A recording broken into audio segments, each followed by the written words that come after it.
have with me here today Jules Gray. She's Chief Executive of Corporate Faculty, which she set up 3 years ago and has run very successfully.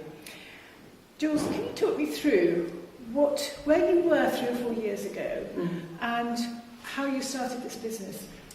So 3 or 4 years ago, I had just finished another business with a partner. Both of us had taught at Ashridge Business School for a number of years, and we were still running executive education programs. That contract came to an end, and my colleague went off and got the job. And I thought, well, I've probably done my stint now. I will just relax a bit more and see what happens. I had no particular ambition. And then I became rather anxious about this looming void of time and space ahead of me. And I thought, well, I'll have to let it go. I'll have to do something to fill the time. So I began to get quite anxious because I've always worked. And so that's where I was, in a quite difficult position. So what were your friends doing at that time? So all my other friends and peers had all taken early retirement, doing various things, but working in charity shops for a day a week, which is not what I wanted to do. And none of them were doing anything in particular. And I dreaded going down the same route. So how did the business come about then? So I met with you, Victoria, for a coffee. And I was explaining to you, well, that's it now, I've probably come to the end of my working career. And I can remember you distinctly saying to me, don't be ridiculous, you've got another 20 years to go. And it flipped something in my mind, because I thought, yeah, why do I have to think that's it? So it was you that sparked it through that conversation, which was just a casual conversation. And then from there I thought, yes, I could start another business. And then with your help, because you were then able to provide me help in terms of setting up the website, sorting out a LinkedIn page, which I hadn't paid much attention to, doing some blogs on my website, and then I suddenly was up and running with a website. And so the block was in my own head. It was nothing to do with my skills and capabilities of being able to run a business. It was just my bias was, well, all these friends have stopped working, so stop working. I'm so glad I didn't. Excellent, what I like to hear.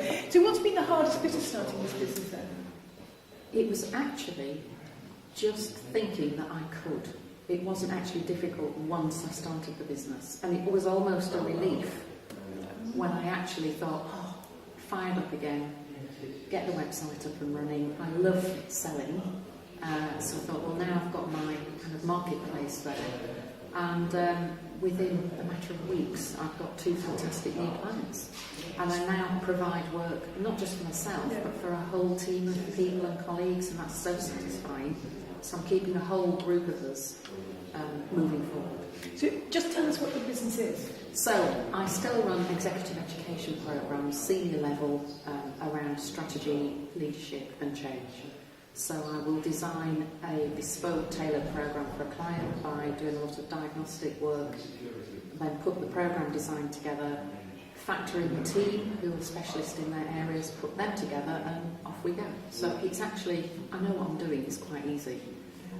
And you were saying just recently that you've helped in one company, it's FTSE 250, 250 executives. Yes, I've put 250 people through the program, had fantastic reviews. I'd like to think the business is doing well since they started working with me. But no, it's a win-win for everybody.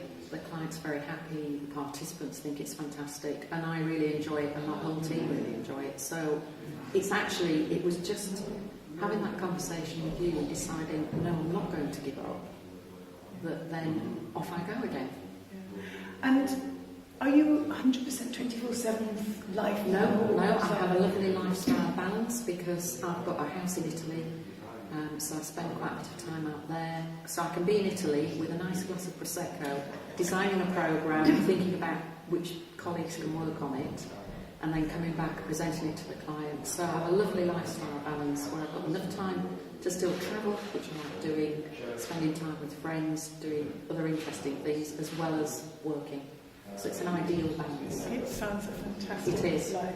Thank you very much, Victoria. Well, no, I think you made it happen. Yeah. Thanks very much indeed, Jules. Okay. And continue your success. I will. Thank you. Yeah.